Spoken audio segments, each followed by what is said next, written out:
మనం మొత్తం కూడా కూలిపోవడం జరిగింది. ఇక మిగిలినటువంటి వీరాది వీరులంతా కూడా మొఘలులు చంపేశారు. గొప్ప గొప్ప వారినంతా కూడా మొఘలులు చంపేశారు. కుట్రలు తీసి చంపేశారు. వీరత్వంతో కాదు, కుట్రలతో చంపేశారు. ఇక మిగిలిన వాళ్ళందరినీ కూడా వచ్చి ఎవరు చంపేశారు? బ్రిటిష్ వాళ్ళు చంపేశారు.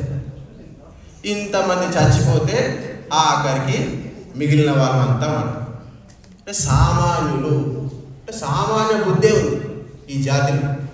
ఎక్కడ కూడా పోరాడుదాము, దేశాన్ని స్థాపిస్తాము, ధర్మాన్ని స్థాపిస్తాము, దేశాన్ని ఉద్ధరిద్దాము, ప్రపంచాన్ని జయిద్దాము అని ఏ హిందువుకైనా ఉందా?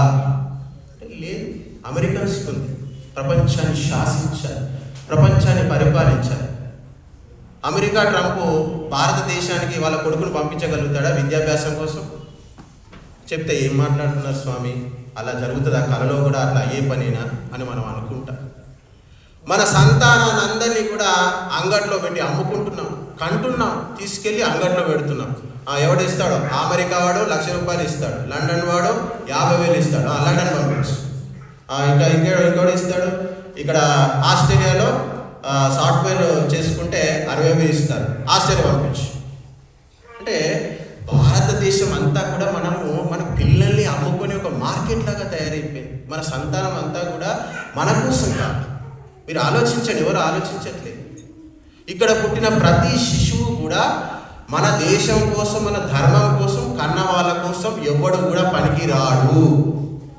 కేవలము అమెరికాను పాలించడానికి, అమెరికా వాళ్ళకి సహాయం చేయడానికి, ఇంగ్లీష్ విద్య చదవడానికి, ఇంగ్లీష్ విద్య మోయడానికి, ఇంగ్లీష్ సంస్కారాన్ని పెంచి పోషించడానికి మన సంతానం అంతా కూడా ఈరోజు ఉపయోగపడుతూ ఉంది. ధర్మం అనేటువంటి వృక్షం అన్నారు. ధర్మం ధర్మం ధర్మం ధర్మం అంటున్నారు. ఏది ధర్మము? బ్రాహ్మణుని యొక్క బాధ్యత ఏమిటి? ఎవడు పండితుడు? అధ్యయనము, అధ్యాపనము, యజనము, యాజనము, దానము, ప్రతిగ్రహము. ఇవి మన బ్రాహ్మణుని యొక్క కర్తవ్యాలు అని చెప్పారు. బ్రాహ్మణుడు ఏం చెయ్యాలి అంటే వేదాధ్యయనం చెయ్యాలి, వేదము బోధించాలి, వేదాన్ని నేర్పించాలి. ఇది బ్రాహ్మణుని యొక్క కర్తవ్యం. మరి ఎక్కడ బ్రాహ్మణుని యొక్క కర్తవ్యం జరుగుతుంది చెప్పండి? యజనం, యాజనం అంటే యజ్ఞము చెయ్యాలి, యజ్ఞము చేయించాలి. ఇది బ్రాహ్మణుడి యొక్క కర్తవ్యం. ఎక్కడ బ్రాహ్మణుడు తన కర్తవ్యాన్ని చేస్తున్నాడు చెప్పండి? అగ్నిహోత్రాన్ని తీసేశారు, పక్కన పెట్టేశారు, విగ్రహాల మూర్తులు తీసుకొచ్చి నిలువెత్తు విగ్రహాలు పెట్టారు. ఏమైంది మీ సంస్కృతి? మీ సంస్కృతిలో ఏమొచ్చింది? ఇంగ్లీష్ మీడియాలు వచ్చాయి, ఇంగ్లీష్ వైద్యం వచ్చింది, ఇంగ్లీష్ పరిపాలన వచ్చింది, ఇంగ్లీష్ రాజ్యాంగం వచ్చింది, ఇంగ్లీష్ పోలీసులు వచ్చారు, ఇంగ్లీషు లాయర్లు వచ్చారు. మరి ఏంటి? రోజు మొక్కుతున్నారు కదా, వేల వేల పూజలు, వేల వేల పునస్కారాలు చేస్తున్నారు, లక్షల కోట్లు పెట్టి గుళ్ళ నిర్మాణం చేస్తున్నారు. మరి ఏమైంది మీ జాతికి? మీ జాతికి ఎందుకంత బలహీనత? ఒక ఏరోప్లేన్ తయారు చేయలేదు, ఒక యుద్ధ విమానం తయారు చేయలేదు. అన్ని పోయి తెచ్చుకోవాలి, కొనుక్కొచ్చుకోవాలి. ఫ్రాన్స్ దగ్గర పోయి కొనుక్కొచ్చుకుంటున్నారు. ఒప్పందం జరిగింది నిన్ననే. ఇంజన్లు వాళ్ళే సప్లై చేయాలంట. వాళ్ళు ఇంజన్లు ఇస్తే ఇప్పుడు విమానం చేసుకొని యుద్ధం చేస్తారంట. సబ్మెరైన్ల కోసం రష్యా దగ్గర పోయారు, ఒప్పందం చేసుకున్నారు. వాళ్ళు రష్యాలో సబ్మెరైన్ నిర్మాణం చేస్తారు. అది తెచ్చుకొని ఇక్కడ వాడుకోవాలి. ఇప్పుడు వాడుతున్నదంతా కూడా కిరాయికి తెచ్చుకున్నాం. మన సబ్మెరైన్లు అన్నీ కూడా రష్యా వాళ్ళు ఇస్తే ఆ సబ్మెరైన్ కిరాయిలు తెచ్చుకొని దేశాన్ని కాపాడుకుంటూ ఉన్నాం. ఇది మన దేశంలో జరుగుతుంది. కానీ ఎక్కడా కూడా మనం ఆలోచించట్లేదు. మన రాజకీయ నాయకులకు దూరదృష్టి అనేటువంటిది ఏమీ లేదండి. కేవలము పదవి కాపాడుకోవాలి, రాజకీయాలు చేయాలి. కుల రాజకీయం చేస్తావా, మత రాజకీయం చేస్తావా, ఏ రాజకీయమైనా చెయ్యి. కాబట్టి మహాభారత యుద్ధం నుంచి చాలా సంవత్సరాల వరకు బ్రాహ్మణులు తపస్సు చేశారు, వేదము చదివారు, యజ్ఞము చేశారు.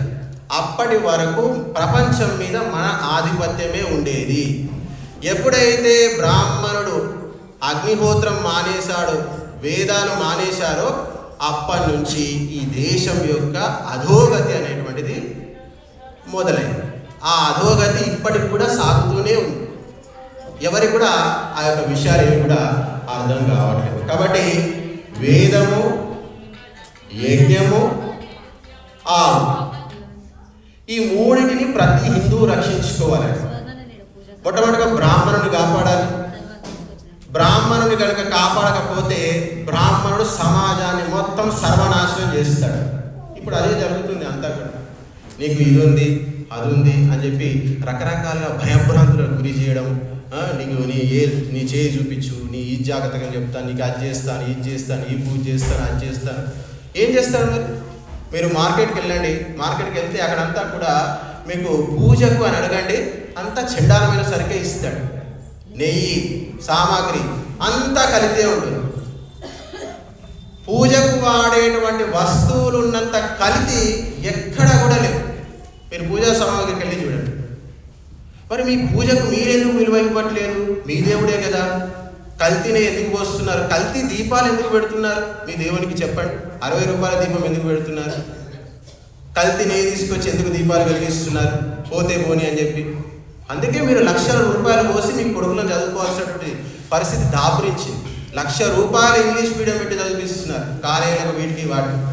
మరి మీ దేవునికి ఏమి ఇస్తారంటే పనికి మాలిన నూనెలు, పలికి మాలిన నెయ్యిలు, ఏదో ప్రసాదం పెట్టి అది కూడా వీళ్ళే తినేస్తారు అందరూ కూడా. కాబట్టి మనం ఇంత నీచంగా తయారైనాం కాబట్టి మనను ప్రతి ఒక్కడు కూడా దోచుకుంటూనే ఉన్నాడు. హిందువును దోచుకొని వాడు ఎవడూ లేడు. చిన్నప్పటి నుంచి పెరిగేంత వరకు స్కూల్లో దోచుకుంటాడు లక్షల ఫీజులతోటి, వైద్యం దోచుకుంటుంది, పోలీస్ స్టేషన్ కింద వాడు లంచం ఇచ్చి దోచుకుంటాడు, న్యాయ వ్యవస్థ ఆడ లాయర్ దోచుకుంటాడు, అందరూ దోచుకుంటారు. ఎందుకు కారణం ఏమిటి అంటే మనము ధర్మం అనేటువంటిది, ధర్మాన్ని మనం స్థాపించట్లేదు. ధర్మం కోసం మీరు ఏం చేస్తున్నారు? ఒక అత్తగారు కోడల్ని నాన్న మాట్లేదో అంది అంటే పాపం కోడలు ఏమీ తినలేదు, అక్కడ కూర్చుంది. ఆ అత్త వాళ్ళ అమ్మగారు వచ్చారు. ఏమైంది కోడలు అట్లా కూర్చుంది? మళ్ళీ మీరిద్దరు ఏమి గుసగుసలు ఆడుతున్నారు, ఏమైంది? నేను మాట్లాడు, నాకు నచ్చలేదు, ఏమైనా వేసుకో, నాకు సంబంధం లేదు. ఇప్పుడు ఏదో గునుగుతా అట్లా కాదు. ఆమె కోడలు విలువ ఏమైనా పెట్టి కాస్త, ఆమె ఒట్టి మనిషి కూడా కాదు, ఆమెకు మొన్ననే కదా శ్రీమంతం చేసింది, ఎందుకు ఆమెను అంత ఇబ్బంది పెడుతున్నావు? నాకు సంబంధం లేదు, ఏమైనా చేసుకో, ఏమైనా కావాలి అని చెప్పి వాళ్ళ అత్త ఎంత చెప్పినా కానీ ఒప్పుకో. పిచ్చిదానా, దాని కడుపులో ఉంది మన వంశాంకురం, దాన్ని ఇబ్బంది పడితే కడుపులో ఉన్న బిడ్డకు కూడా చాలా ఇబ్బంది అవుతుంది. మళ్ళీ పుట్టబోయే సంతానం చాలా అవకతవకలుగా పుడుతుంది, అనారోగ్యంగా పుడుతుంది. ఆమె ప్రసన్నంగా ఉంటే బిడ్డ కూడా పుట్టబోయే బిడ్డ చాలా మంచిగా హాయిగా హెల్దీగా పుడుతుంది అని. అప్పుడు అత్తగారికి వెంటనే ఆ యొక్క బుద్ధి అనేది వెలుగుతుంది. వెంటనే సరే పోయింది, ఏదో తప్పైందని చెప్పి కోడలకు అవసరమైనవి పెట్టి మంచి సంతానాన్ని కోరు. ఈ యొక్క కోడలు ధర్మము అని చెప్పారు. అందులో ఉన్న వాళ్ళంతా కూడా ఈ జీవులు, మనం అంతా ఆ కడుపులో ఉన్న వాళ్ళంతా మన జీవులు. ఈ సమాజము, ఈ ధర్మం ఏదైతే ఉందో, ఈ అగ్నిహోత్రం ఏదైతే ఉందో, ఈ యజ్ఞము, ఈ వేదము, ఈ శాస్త్రాలు, ఇవన్నీ కూడా మనను తల్లి ఏ విధంగా రక్షిస్తూ ఉంటుందో అదే విధంగా మనకు కూడా ఈ వేదము, అగ్నిహోత్రము ఇవన్నీ కూడా మనను ఆ తల్లి చల్లగా చూసి రక్షిస్తే ఆ పుట్టబోయే బిడ్డ ఎంత ఆరోగ్యంగా పుడతాడో, అదేవిధంగా అగ్నిహోత్రాన్ని, వేదాన్ని, మంచి బ్రాహ్మణుణ్ణి మనం పోషిస్తే మన సమాజం కూడా బాగుపడుతుంది. మన పిల్లలు ఎవ్వరు కూడా మనల్ని విడిచిపోరు. పిల్లలంతా కూడా తల్లిదండ్రులు విడిచిపెట్టి ఎందుకు పోవాలనుకుంటున్నారు చెప్పండి? అమెరికాకు, లండన్కు, నాన్న నీతోటి ఉంటా, నన్ను ఎందుకు తోలిస్తావు, నన్ను తోలించకు, నేను మీతోటి ఉంటా, నేను ఇల్లిడిచి పోను, మీకు సేవ చేస్తా అని ఎవడైనా అంటున్నాడు. ఏ కొడుకైనా మీరు చెప్పండి. వాళ్ళకి ఇష్టం లేదు, వీళ్ళకు ఇష్టం లేదు. కాబట్టి ఇల్లు అమ్మి, షాపులు అమ్మి, నెలకు లక్షలు, కోట్ల రూపాయల ఆదాయం ఉండగా కూడా అందరూ అప్పులు చేసి పిల్లలందరినీ అక్కడ తోలిస్తున్నారు. వాడేం చేస్తాడు? అక్కడ చదువుకుంటాడు, అక్కడే సెటిల్ అయిపోతాడు. అక్కడే సెటిల్ అయిపోయి 10 ఏళ్ళ తర్వాత వస్తాడు. వచ్చి ఇక్కడున్న ఆస్తి కూడా అమ్మేసుకొని అక్కడికి తీసుకొని పోతాడు. మరి వచ్చిన లాభం ఏమిటి? వాడిని చదివించినందుకు ఈ దేశానికి లాభం ఏమిటి? మీ తల్లిదండ్రులకు లాభం ఏమిటి? పిల్లలకు లాభం ఏమిటి? సమాజానికి లాభం ఏమిటి? ఈ భూమి మీద వాడు పెరిగినందుకు ఈ భూమి రుణం ఎవడు తీర్చుకోవాలి? ఈ భూమిని ఎవడు రక్షించాలి? ఈ భూమిని ఎవడు అభివృద్ధి చేయాలి? ఈ భూమిని ఎవడు చూసుకోవాలి? ఎవడు ఆలోచించాలి? ఈ దేశం గురించి, ధర్మం గురించి, ఈ వేదం గురించి, ఈ బ్రాహ్మణుల గురించి, ఈ యజ్ఞం గురించి. యజ్ఞం ఎవడు చేస్తాడు? ముసల్మాన్ వచ్చి యజ్ఞం చేస్తాడా? క్రైస్తవుడు వచ్చి యజ్ఞం చేస్తాడా? వేదం ఎవడు చదువుతాడు? వేదం ఎవడు వింటాడు? క్రైస్తవుడు బైబిల్ వింటాడు, ముసల్మాన్ వైపు ఖురాన్ వింటాడు. మరి వేదం ఎవడు వింటాడు? ఎవడు చెప్పాలి? చెప్పండి. కాబట్టి వేదం హిందువులే వినాలి, తప్పకుండా విని తీరాల్సిందే. యజ్ఞం హిందువులే చెయ్యాలి, చేసి తీరాల్సిందే. రోజు వండుకుంటున్నాం, ఏ రోజైనా మీకు బోరు కొడుతుందా? టమాటా, వంకాయ, ఆలుగడ్డ, బజ్జీలు, పప్పుచారు రోజు చేసుకుంటున్నారు కదా. మరి ఏ రోజైనా మీకు అరే రోజు చేసుకుంటున్నాం కదా, ఒకరోజు తిండి మొత్తం మానేద్దామని మీరు ఎప్పుడైనా అనుకున్నారా? ఎప్పుడూ అనుకోలేదు. ఎందుకంటే రుచులకు మరిగాం కాబట్టి, ఆ రుచులు రోజు కావాలి. ఈ అగ్నిహోత్రము వేదం కూడా ఒక రుచి, దాన్ని అలవాటు చేసుకోవాలి. క్రైస్తవులు బైబిల్ అలవాటు చేసుకున్నారు, ముస్లింలు ఖురాన్ అలవాటు చేసుకున్నారు. మీకు వేదం ఎందుకు అలవాటు కావట్లేదు? చెప్పండి. వేదం కూడా అలవాటు చేసుకుంటే అలవాటు అవుతుంది. నిరంతరం వింటూ ఉండాలి. నిరంతరం వింటూ ఉంటే ఆ విషయం పట్ల మీకు బుద్ధి అనేటువంటిది పెరుగుతుంది, మీలో జ్ఞాన ప్రవాహం అనేటువంటిది పెరుగుతుంది. అప్పుడు మనకు ఆ విషయం పట్ల ఆకర్షణ అనేటువంటిది కలుగుతుంది. ఆటోమేటిక్గా మనం అంతా కూడా ధర్మం వైపు వెళ్తాం. చార్వాకులు అని చెప్తాడు మహర్షి దయానందుడు. తెలుసా మీకు చార్వాకులు అంటే? చార్వాకులు అంటే వేదం లేదు, యజ్ఞము లేదు, ధర్మము లేదు, అధర్మము లేదు, పుణ్యము లేదు, పాపము లేదు, ఉన్నదంతా కూడా ఇదే జన్మ, హాయిగా సుఖంగా అనుభవించు. అప్పు చేయి, పప్పు కూడా తిను, నెయ్యి వేసుకో, ఎన్ని సుఖాలైనా అనుభవించు. చనిపోగానే నీకు మోక్షం వస్తుంది, ఏమి చేయాల్సిన అవసరం లేదు. శరీరము విడిచిపెట్టడమే మోక్షము, సుఖాలు అనుభవించడమే ధర్మము అని చెప్తాడు చార్వాకులు. చార్వాకులు అర్థాన్ని మొత్తం కూడా సుఖాలు అనుభవించడానికి ఉపయోగిస్తారు. చూడండి, ఇప్పుడు హిందువులందరిలో కూడా అవే లక్షణాలు కనబడుతున్నాయి, చార్వాక లక్షణాలే కనబడుతున్నాయి. ప్రపంచమంతా కూడా చార్వాక లక్షణాలే ఉన్నాయి. యూరోప్లో చూస్తే వాళ్ళకి అవే లక్షణాలు ఉన్నాయి, చైనా వాళ్ళకి పోతే అవే లక్షణాలు ఉన్నాయి. అందరూ చార్వాకులే. ఇప్పుడు మన వాళ్ళు కూడా అందరూ చార్వాకులు తయారవుతున్నారు. చార్వాకులు అంటే ఎవరో కాదు, కమ్యూనిస్టులు, నాస్తికులు, వీళ్ళంతా చార్వాకుల కిందకే వస్తారు. అంటే తిను, తాగు, పిబా, భుంక్ష్వ, రమ. రావణుడు అంటాడు సీతతో, ఏ సీతే ఎందుకు బాధపడుతున్నావు?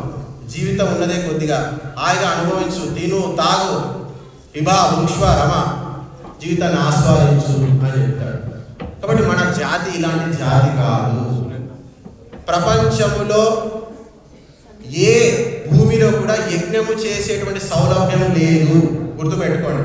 యూరప్లో మీరు యజ్ఞం చేయలేరు, అమెరికాలో యజ్ఞం చేయలేరు. కేవలము భారతదేశంలో మాత్రమే మీరు అగ్నిహోత్రం చేయగలుగుతారు. ఇక్కడే మీకు సమిధలు దొరుకుతాయి, సుగంధ పదార్థాలు దొరుకుతాయి, మంచి ఆవులు కూడా లభిస్తాయి. కాబట్టి వైశ్యులంతా కూడా గుడులను పోషిస్తున్నారు. వైశ్యులంతా కూడా, డబ్బున్న వాళ్ళంతా కూడా ఆవులను పోషించారు. మనకు కర్తవ్యం చెప్తుంది వైశ్యుల కర్తవ్యం, పశువునాం పోషణం. పశువులను పోషించడం వైశ్యుల కర్తవ్యం అని చెబుతుంది. కాబట్టి బ్రాహ్మణుడు, క్షత్రియుడు, వైశ్యుడు, శూద్రుడు అని చెప్పారు. ఈ నలుగురిలో మొదటి ముగ్గురిని ద్విజులు అని చెప్పారు. వీళ్ళకి గాయత్రి ఉంటుంది, అంటే జంజం వేసుకుంటారు, మిగతా వానికి లేదు. మరి వీళ్ళనే ద్విజులు ఎందుకు అన్నారు అంటే, బ్రాహ్మణుడు ఏం చేస్తాడు? అధ్యయనము, అధ్యాపనము, యజనము, యాజనము, దానము, ప్రతిగ్రహం. ఇక క్షత్రియుడు ప్రజానాం రక్షణం, దానం, ఇజ్జాధ్యయనం ఏవచ అని చెప్పారు క్షత్రియుని కూడా. మళ్ళీ వైశ్యునికి పశూనాం రక్షణం, దానం, ఇజ్జాధ్యయనం ఏవచ అని చెప్పారు. ఈ మూడు శ్లోకాలలో ఒకటి సిమిలారిటీ ఉంటుంది మీరు గమనిస్తే. దానము, యజ్ఞము. అటు బ్రాహ్మణునికి దానము, యజ్ఞము, క్షత్రియునికి దానము, యజ్ఞము, వైశ్యునికి. ఈ ముగ్గురు ద్విజులు అంటే ఎవడైతే ద్విజత్వాన్ని పొందాలి, పవిత్రమైనటువంటి జన్మను పొందాలి. మీరు ఇంకొక జన్మ లేదు అని అనుకుంటే మీరు ఏమి ఇక్కడ రావాల్సిన అవసరమే లేదు. వారానికి ఒక యాట కోసుకొని తినొచ్చు. ధర్మము లేనప్పుడు ఇంకేముందండి చెప్పండి? సంసారాలే ఉండవు. మన భార్య మనతో ఎందుకు ఉంటుంది? ధర్మంతో ఉంటుంది. మీరు భార్యతో ఎందుకు సంసారం చేస్తున్నారు? ధర్మం వల్ల చేస్తున్నారు. అమెరికాలో ఎవరు చేయరండి సంసారం. చాలా రోజులు సంసారం ఎక్కువ చేస్తే పార్టీ ఇస్తారు అక్కడ. అమెరికా అధ్యక్షులు ఇప్పటి వరకు 10 మంది అధ్యక్షులు మీరు తీసుకోండి, ప్రతి అధ్యక్షుడు కూడా వ్యభిచారం చేసిన వాడే ఉంటాడు. వాళ్ళ చరిత్ర నేను చదివాను. ఇంత వీళ్ళు ప్రపంచ గొప్ప దేశం అని అంటున్నారు, ఏంది వీళ్ళ చరిత్ర ఏంది, వీళ్ళ పర్సనల్ క్యారెక్టర్ ఏంటి అని వాళ్ళ మీద స్టడీ చేస్తే బిల్ క్లింటన్ కావచ్చు, ఇప్పుడు ట్రంప్కి అయితే ఇక మీకు తెలియంది ఏమీ లేదు, అనే విషయాలన్నీ మీకు తెలుసు. అందరికీ అక్రమ సంబంధాలు వ్యభిచారమే ఉంటుంది. ఎందుకంటే యజ్ఞం లేదు, ధర్మం లేదు. ఈ దేశంలో కమిట్మెంట్ ఉన్న భార్య దొరుకుతుంది. ప్రపంచంలో ఎక్కడ కూడా కమిట్మెంట్ ఉన్న భార్య దొరకడం చాలా అరుదు. ఒకవేళ విదేశీయురాలై ఉండి కమిట్మెంట్ ఉందనుకోండి, ఇక వాడు అదృష్టవంతుడే అనుకోవాలి. కమిట్మెంట్ ఉన్న భర్త ఇక్కడే దొరుకుతాడు. ఎందుకు అంటే ఈ దేశంలో ధర్మం అనేటువంటిది ఉంది. అందుకే ఒకరికొకరు అంకితమై ఇక్కడ జీవన విధానాన్ని కొనసాగిస్తారు. కారణం ఏమిటి అంటే అగ్నిహోత్రము అని చెప్పారు. కాబట్టి ఈ యొక్క అగ్నిహోత్రం వల్లనే మన సమాజం అనేటువంటిది వికసించింది, ప్రపంచాన్ని పరిపాలించింది. కాబట్టి ఆ అగ్నిహోత్రం అంతమైపోయింది. ఎప్పుడు మహర్షి దయానందుని కంటే ముందే. మహర్షి దయానందుడి యొక్క పూర్వీకుల ఇతిహాసం మీరు చూసుకుంటే, చదివితే వారి యొక్క పూర్వీకులంతా కూడా రాజుల దగ్గర పెద్ద పెద్ద యజ్ఞాలు చేసేవారంట, పెద్ద పెద్ద అగ్నిహోత్రాలు చేసేవారంట. ఆఫ్ఘనిస్తాన్ నుంచి వచ్చారు ఎవరు? మహర్షి దయానందుని వంశస్థులు. అక్కడ గాంధార రాజ్యంలో యజ్ఞాలు చేసేవాళ్ళంట. వాళ్ళ తాతలు ముత్తాతలు వాళ్ళంతా కూడా ఎన్నో యజ్ఞాలు చేస్తే వాళ్ళ వంశంలో ఆఖరికి ఒకటి దయానందుడు పుట్టాడు. ఎన్నో యజ్ఞాలు, రకరకాల యజ్ఞాలు చేస్తే మనం యజ్ఞాలు చేయట్లేదు కాబట్టి తాగుబోతులు, తిండిపోతులు, తిరుగుబోతులు, లావారసు వ్యక్తులంతా కూడా మన ఇంట్లో పుడుతున్నారు. యజ్ఞము చేయకపోతే ప్రతి ఇంట్లో పీడించుకునే రాక్షసులే పుడతారండి, గుర్తుపెట్టుకోండి. కాబట్టి మన సంపదలో ఖచ్చితంగా 10%, 5%, 2% ఎంతో కొంత. ఇప్పుడు మీరందరూ వచ్చారు ఇంతమంది, చాలా సంతోషం. మీరంతా సభ్యత్వం తీసుకోండి, మీ పేర్లన్నీ రాసి ఇవ్వండి. మీరు మా సభ్యులు చెప్తున్నారు ఎవరు రావట్లేదండి, ఎవరు ప్రోత్సాహం లేదు. మోహన్ గారికి 2 షాపులు ఉన్నాయి. వారు ఏం తిరుగుతారు చెప్పండి? వంశపారంపర్యంగా వచ్చింది, వారు చూసుకుంటున్నారు, మళ్ళీ వాళ్ళ షాపులు చూసుకోవాలి. కాబట్టి ప్రతి ఒక్కరు కూడా మీ యొక్క చేతులను అందిస్తే ఈ సమాజం అనేటువంటిది నడుస్తుంది. ఆర్య సమాజం పెట్టింది ప్రపంచానికి ఉపకారము చేయుట నా యొక్క ధర్మం అంటాడు మహర్షి దయానందుడు. మహర్షి దయానందునికి చనిపోయేటప్పుడు చాలామంది లక్షల కోట్ల రూపాయలు ఇస్తారు, ఎన్నో డబ్బులు ఇస్తారు. ఆ డబ్బులన్నీ తీసి ఏం చేస్తాడంటే పరోపకారిణి సభ అని పెడతాడు. మీరు అజ్మీర్కి వెళ్తే ఉంటుంది, ఆర్య సమాజం వేరు, మళ్ళీ పరోపకారి సభ వేరు. ఆయన ఆస్తులన్నీ కూడా పరోపకార సభకి ఇచ్చేస్తాడు. అంటే ప్రపంచానికి ఉపకారం చేయడము ఆర్యుల యొక్క ముఖ్య ఉద్దేశము అని చెప్పాడు మహర్షి చేసి చూపించాడు. కాబట్టి త్యాగముతో లేని ఆర్య సమాజాన్ని మహర్షి దయానందుడు పుట్టించి నడిపించాడు. మన గృహస్థులకు స్వార్థం ఉండడం వల్ల ఆయన పుట్టించి ఏర్పరిచిన సమాజాన్ని నడపలేకపోతున్నాం. కాబట్టి ఆర్య సమాజాన్ని నడపాలి అంటే వ్యక్తిలో ఎంతో కొంత త్యాగం అనేది ఉండాలి. నువ్వు సమాజానికి ఎంతవరకు నువ్వు సహాయం చేస్తావు? నీ సంపద ఇస్తావా, నీ సమయం ఇస్తావా, నీ సేవ ఇస్తావా? ఏదో ఒకటి ఇవ్వాలి. సంపద, సమయము, సేవ, ఈ మూడింటితోనే ఆర్య సమాజాలు అనేటువంటివి నడుస్తాయి. కాబట్టి ఆర్య సమాజం అనేటువంటిది జ్ఞానం మీద ఆధారపడి నడిచేటువంటి సంస్థ. బయట మొత్తం మిమ్మల్ని అజ్ఞానులను చేసి నడిపిస్తారు, గుర్తుపెట్టుకోండి. బయట వచ్చే సంస్థలన్నీ కూడా అజ్ఞానం మీద ఆధారం చేసుకొని మీకు పడిస్తాడు, వాడు మిమ్మల్ని నడిపిస్తాడు. నీకు తాయెత్తు కడతాను, నీకు ఇది చేస్తాను, నీకు అది చేస్తాను, నీ చేతిరాజులు బాగలేవు, నీ ఇల్లు బాగలేదు, ఇంకోటి కూలగొట్టు, ఇంకోటి కట్టు, ఇలాంటి మాయమాటలు చెప్పేవాళ్ళు బోర్డు మంది ఉన్నారు. కాబట్టి కొబ్బరి నూనెలో నువ్వుల నూనె కలుపు, నువ్వుల నూనెలో ఆముదం కలుపు, ఇవన్నీ తెచ్చుకొచ్చి ఇంకా నెయ్యిలో కలుపు, ఇట్లా పిచ్చి పిచ్చి విషయాలన్నీ కూడా చెప్పేవాళ్ళు బోలెడు మంది ఉన్నారు. ఆర్య సమాజంలో కేవలము ఋషులు చెప్పిన విషయాలు మాత్రమే మీకు ఇక్కడ బోధిస్తారు. కాబట్టి మీరందరూ కూడా నిరంతరము ధర్మం యొక్క సూక్ష్మాలు, ధర్మం యొక్క మర్మాలు తెలుసుకొని వాటిని ఆచరిస్తే ఖచ్చితంగా కూడా మీ సంతానం మీ వాళ్ళు అవుతారు, మీ డబ్బు కూడా మీదే అవుతుంది. మనం ఎంత కోట్లు సంపాదిస్తున్నాం, కానీ మన ఈ డబ్బులు పోతే మాత్రం లక్షలే పోతున్నాయి. గమనిస్తున్నా నేను చాలామంది ఇంట్లో. ఒక్క రోగం వస్తే చాలండి మిమ్మల్ని దోచుకోవడానికి. పెద్ద ఆసుపత్రులు ఉన్నాయి. కాబట్టి బాగా ఆలోచించండి. మనము ఇంగ్లీష్ మీడియాలు లేనప్పుడు బాగున్నామా, ఇంగ్లీష్ మీడియాలు వచ్చాక బాగున్నామా? ఇంగ్లీష్ వైద్యం వచ్చాకనే ఎక్కువ రోగాలు వస్తున్నాయి మనకు. రోజు మందులు తింటున్నాం. మందులను అలవాటు చేస్తున్నారు. భోజనం ఎట్లా తింటామో మందులు కూడా అట్లా తినాలండి. ప్రతి వీధికి మెడికల్ షాప్లు అయిపోయాయి. ప్రతి ఊర్లో సూపర్ స్పెషాలిటీ ఆసుపత్రులు అండి. ఆ పెద్ద ఆసుపత్రులు కట్టడానికే భగవంతుడి సృష్టి చేసింది. మనం వెళ్ళి స్ట్రెచ్చర్ మీద వండుకోవాలా, ఐసీయూలో పోవాలా, అంబులెన్స్లో తిరగాల మన జీవితాలంటే? ఇంకా అంబులెన్స్లు పెడతామంటున్నారు. అంటే అంబులెన్స్లు ఎక్కువ అవుతున్నాయంటే మనిషి జీవితం ఏమవుతున్నట్టు? రోజుకు అపాయంగా మారుతున్నట్టే కదా. దినదిన గండంగా గడిచిపోతుంది జీవితం అంతా కూడా. కాబట్టి దీని అంతటికి మూలము ఒకే ఒకటి, వేదాన్ని మర్చిపోవడము, యజ్ఞాన్ని మర్చిపోవడం. అగ్నిహోత్రముతోటే ప్రపంచం నడుస్తుందండి. తల్లికి కొడుకు ఇష్టం, వానికి ఏమైనా చేసి పెడుతుంది, వానికి ఏమైనా ఇస్తుంది. ఇంటికి ఎవరైనా వస్తే ఇస్తాం, నీకు ఎవరైనా వస్తే ఇస్తాం, నీకు బంధుత్వాలు అయితే ఇస్తాం. ప్రతి దాంట్లో ఇవ్వడము అంతా కూడా ఇవ్వడమే ఉంది. ఆ ఇవ్వడమే ఈ అగ్నిహోత్రిలో ఆహుతి ఇవ్వడము. అగ్నిహోత్రం అంటే ఏదో మీకు అవైజ్ఞానికంగా అనిపించవచ్చు. ప్రపంచంలో ఉన్నటువంటి దాన్నే మన ముందు పెట్టారు ఋషులు.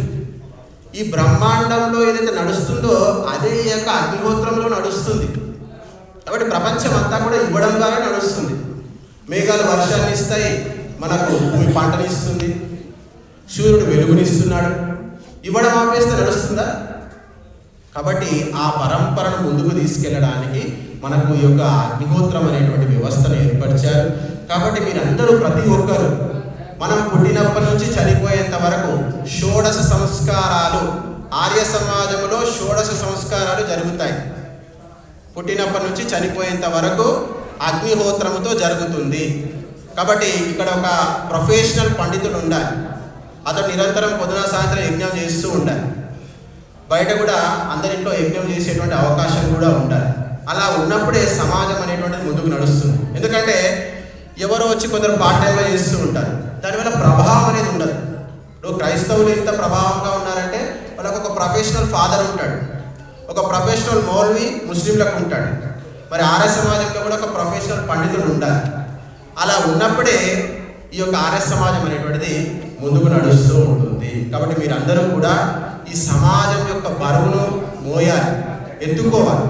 అలా ఎత్తుకున్నప్పుడే మీకు సత్యాసత్యాలు చెప్పేవాళ్ళు ఉంటారు, వేదం గురించి చెప్పేవాళ్ళు ఉంటారు, సమాజంలో జరుగుతున్నటువంటి అవకతవకల గురించి కూడా మీకు చెప్పేటువంటి వ్యక్తులు ఉంటారు. కాబట్టి అంధకార బంధనాల్లో చిక్కుకున్నటువంటి భారతావనిని తన యొక్క వేద వాణితో మేల్కొల్పినటువంటి గొప్ప యోధుడు మహర్షి దయానందుడు అని చెప్పాడు. జీవితాంతం కూడా గోచి పెట్టుకొని తిరిగి ఆ వేదాన్ని, ధర్మాన్ని బోధించి మనందరినీ కూడా ఈ జాతిని మేలుకొల్పినటువంటి గొప్ప వ్యక్తి.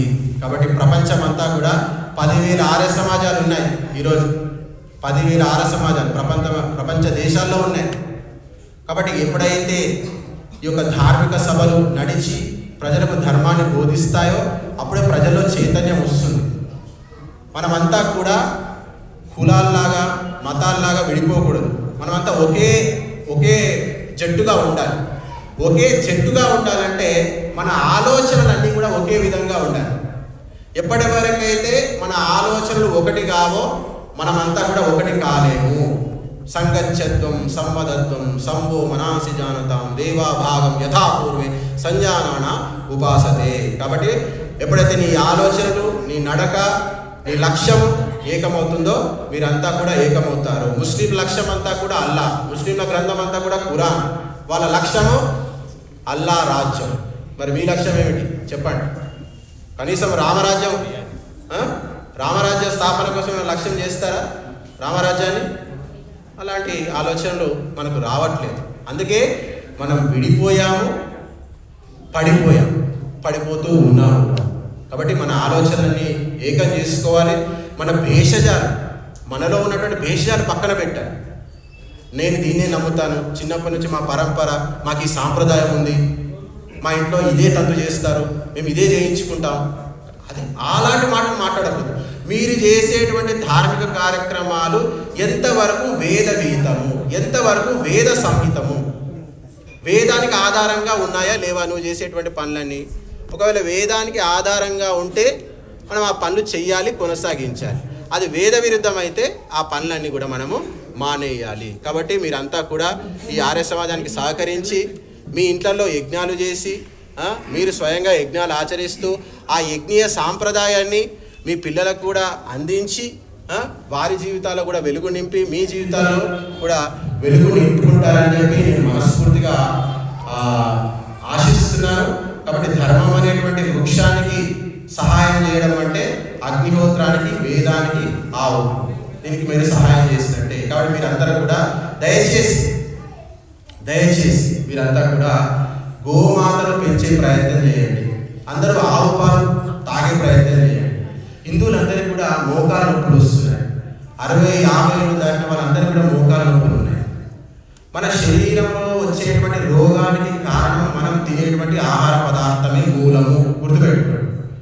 ఏ ఆహారం తింటున్నామో, ఏది అధికంగా తింటున్నామో దానివల్లనే మనలో దోషం అనేటువంటిది ప్రకోపిస్తుంది. కాబట్టి బర్రె పాలు మానేయండి, బర్రె పాలు తాగండి, ఆవులు పెంచండి.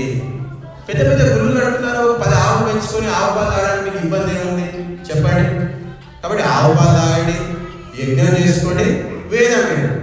అప్పుడు ఇల్లు స్వర్గం అవుతుంది, జీవితం స్వర్గం అవుతుంది, సమాజం స్వర్గం అవుతుంది, కుటుంబం స్వర్గం అవుతుంది, దేశం కూడా స్వర్గం అవుతుంది. లేకపోతే